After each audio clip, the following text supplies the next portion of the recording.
Hi, it's Noel Williams, Optimal Health Associates COVID update, November 14th, 2021.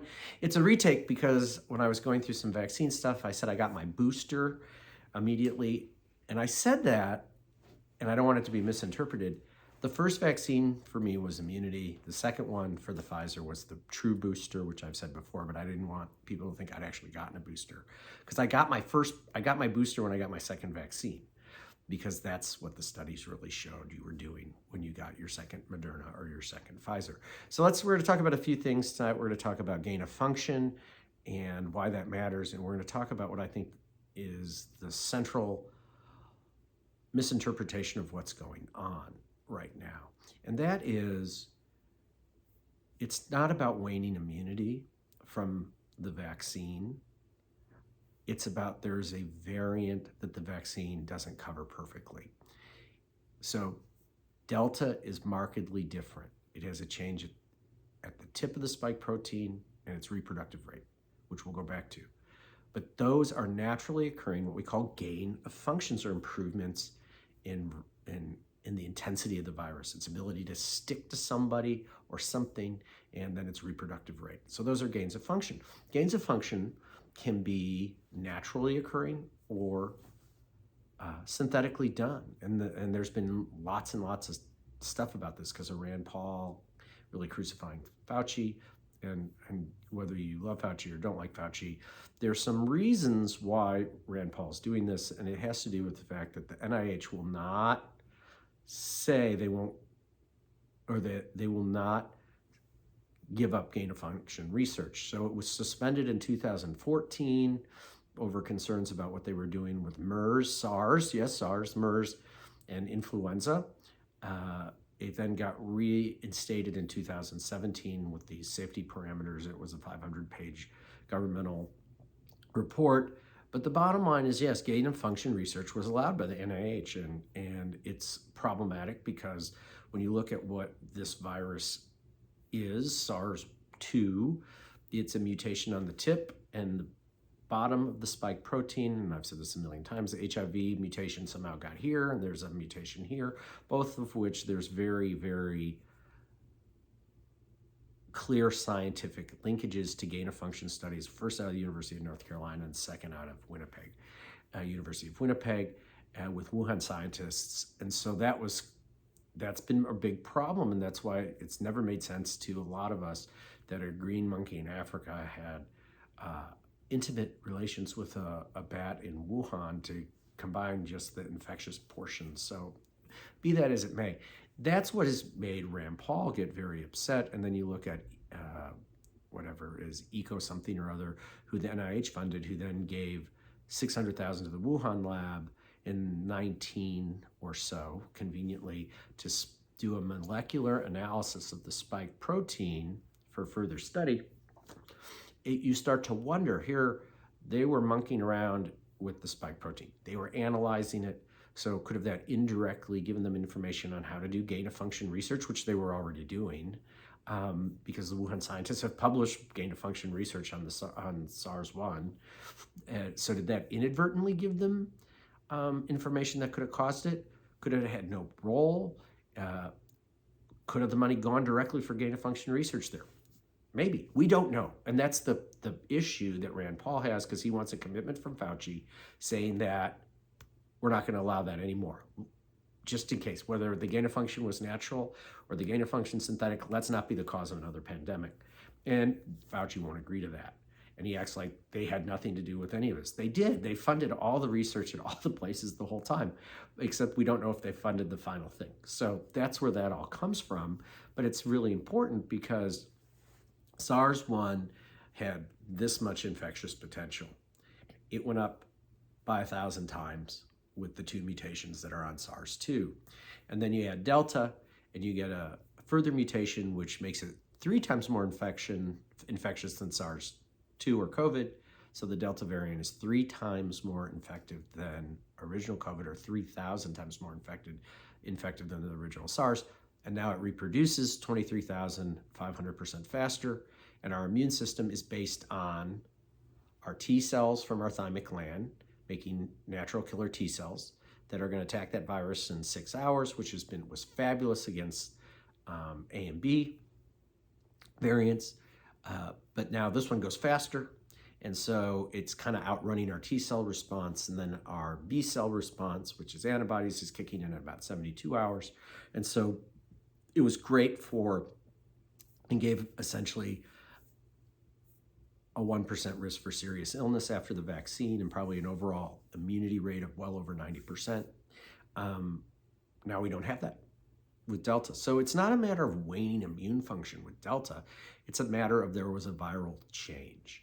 And so now we're going to start seeing, as if you're reading any of this or following it, there's more cases in Minnesota because they, for whatever reason, followed guidelines better at not going out and blah, blah, blah. And so now they're getting a ton more cases because Delta's getting to them now. And same thing in Vermont. And then you're seeing now more and more people who are vaccinated, whether it's a quarterback on the Steelers, Ben Roethlisberger, or if I said his name right, and then Mayor Garcetti from LA, vaccinated people, a little bit sick, and then they get better. And that's a great point that they only got a little bit sick, and most people who get COVID who are vaccinated are only going to get a little bit sick, but some are still going to get seriously ill. So the long-term solution to COVID is not going to be vaccines. It is going to be outpatient therapy, which is I've talked about for almost a year and 20 months or something, or 21 months. And we're within a stone's throw of I think a real solution. And then this whole debate about vaccines can, I think, go down a little bit when we have the Pfizer-Mectin, or the Pfizer drug approved, and the Merck drug approved. And once those are approved, we should be able to treat people pretty immediately with those, and then also antibody infusions. And that's easy. That will be easy for all doctors to do, God willing. And so when people pop positive with COVID, instead of being told to hang in there and good luck, which is what people are still doing throughout the rest of the country for the most part, we'll be able to call them in the COVID version of like Tamiflu or a Z-Pak and get them on it right away. It's going to stop it, and then we can just move on, because COVID's going to be here to stay, and it's just a matter of we have to have a plan for it.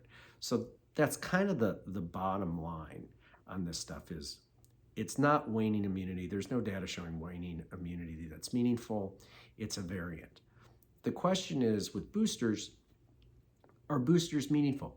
There's not any data showing they're meaningful. Observational studies that are statistically flawed, which the FDA and NIH and CDC have crucified. Any observational study, even if it's blinded, let alone a statistical analysis, is I don't know why they suddenly are all for these ones and they've been against ones that were 1,000% better, but that's okay.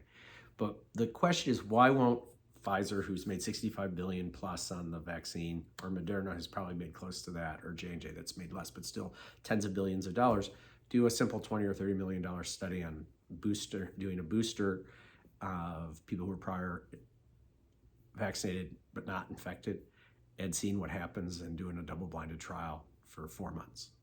Why haven't they done it? Why won't they do it? I have my theories, but the answer is probably the focus needs to be on something that's going to cover COVID because of the variant. And I think moving forward, there's going to be more variants. There's going to be another one that matters eventually besides Delta. So we need an outpatient therapy, which is what I've talked about forever. So we're going to have those. So the whole thing's going to cool off, and all this silliness with arguing and being mad at everyone about how they feel about it hopefully can come to an end, because people, doctors and nurses and everyone will feel comfortable prescribing something finally to get people to not progress. So that's kind of my initial thought, Kim. That was a lot shorter than my last yes, one. it was. But that's really the summary. I mean, the bottom line is we're kind of screwed. I think if you're in Oklahoma, we've adjusted. People hopefully will get vaccinated. I mean, getting vaccinated still is a great idea. That's why our whole family's been vaccinated. But I'm very respectful to people who don't want to get vaccinated, because I understand why they don't. And, that's my opinion on it. I'd like people, especially at-risk adults like me, who are in their 50s and 60s and 70s and 80s to get it. Get that baseline vaccine in, and it's going to lower your risk for serious illness from 20% down to about 1 to 2%. That's a huge reduction. It's going to decrease your morbidities from mild illness by a massive amount too. So I think it's a great idea. The children's data always is tough. I don't think they did large enough studies or long enough to show safety, but that's my personal opinion. The CDC disagrees with me very strongly, but the authors of the study said there wasn't a big enough group to even make a comment about risk for heart disease, but or heart events. And speaking of that, we kind of have an idea of what's going on there. Probably what's happening is some of the exosomal so it's an exosomal vaccine, meaning it's a lipid bubble and it has micromessenger RNA. It goes in the muscles. Some of those exosomes are going to float into your system. Exosomes classically go to where you're inflamed. And so if you happen to have some inflammation in your heart, the exosomes could land there. And this is straight from papers. Okay, I'm just giving the theory. And then you populate the spike protein on the heart if you're unlucky, and then you get a lot of immune reaction there, and then you get the pericarditis or could get a heart attack or something. So that's why we think the whole time, if you're getting the vaccine, you should be on fish oil, and you should be taking a baby aspirin a day or two before, and then for a few days after to decrease the inflammatory pathways. So I would always encourage everyone to do that, as long as you're not allergic to any of those things, aspirin or fish oil, 1. 2, you don't have a contraindication, meaning you can't take it. 3rd, nothing I'm saying applies to pregnant women other than fish oil. Fish oil is very safe in pregnant women, but they should not be taking aspirin. Questions? Oh, you need to redo the questions, right? Yes. Hair loss post-COVID. Oh, hair loss post-COVID. Inflammation to the hair follicle, hair shedding. That can happen with vaccines too. It's alopecia areata, where you get a focal gap.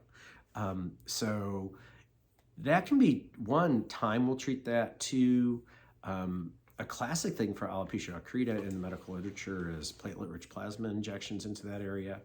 So those are things that you can do for that. So think inflammation, and so you do, one option is microneedling with PRP, which is just a thought, because that's what we do for hair restoration anyway.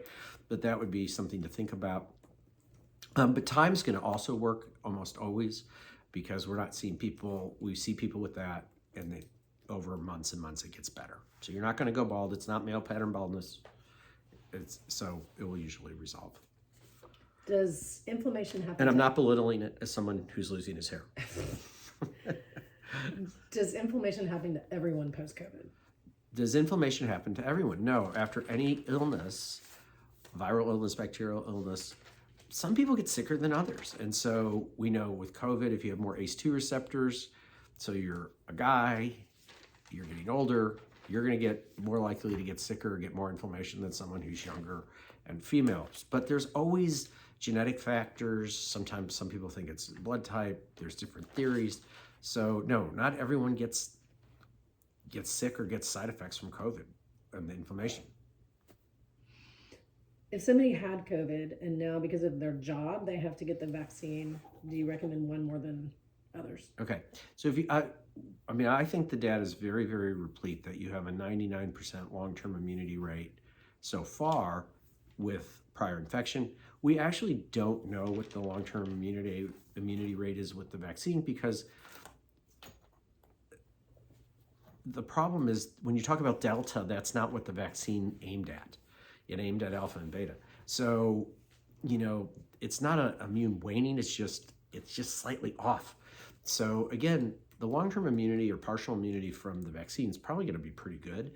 But in terms of if you've gotten it and you have to get a vaccine, the one to get is probably the J&J, because you already are very, very well covered. So just do one vaccine instead of 2. That's my thought process. That's what we encourage people to do. Since the J&J has, again, some heart risks, again, I would always want you to do fish oil. I'd always want you to think about aspirin, talk to your doctor or a provider on that subject. But I think just do 1, why do 2? We already know that from a study on the Pfizer out of England, and I've talked about this before, that just one vaccine maximize all the immune measures, and doing a second vaccine, there was no change. There's been some other papers on that. So you just need one vaccine once, but you're trying to hit a criteria set. So if you're going to do one vaccine once, just do the J&J. What else, honey? That's it. So that's it. We're almost at Thanksgiving, so happy early Thanksgiving. In Oklahoma, we're not running out of turkeys. I was in several grocery stores, but if you're somewhere else where they're running out of turkeys, get your turkeys now, because supposedly there's going to be a turkey shortage. Anyway, take care and good night.